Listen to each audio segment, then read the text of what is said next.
ప్రధాని మోదీ 12 ఏళ్ల పాలన పేరుతో దేశ నిర్మాణానికి పునాదులు వేస్తున్న జవహర్లాల్ నెహ్రూను తక్కువ చేస్తూ మాట్లాడడం చరిత్రను అవమానించడమని మంత్రి పొన్నం ప్రభాకర్ అన్నారు. ఈరోజు ప్రపంచవ్యాప్తంగా ప్రముఖ సంస్థలకు సీఈఓలుగా భారతీయులు నాయకత్వం వహిస్తారంటే అందుకు కారణం నెహ్రూ అని గుర్తు చేశారు. మోదీకి, నెహ్రూకు, నక్కకు, నాగలోకానికి ఉన్నంత తేడా ఉందన్నారు. నెహ్రూను కించపరిచే విధంగా జరుగుతున్న వ్యాఖ్యలు పొన్నం ఖండించారు.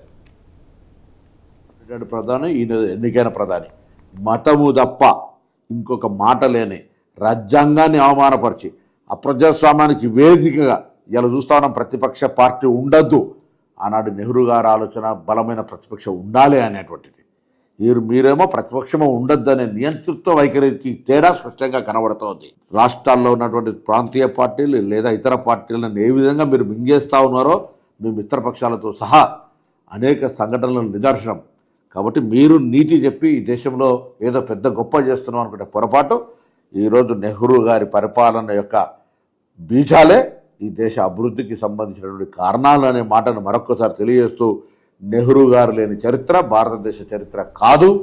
ఈరోజు నరేంద్ర మోడీ గారిని ప్రశంసించుకోండి కానీ ఇంకోరిని చరిత్రను అవమానపరిచేటువంటి విధంగా బీజేపీ మాట్లాడు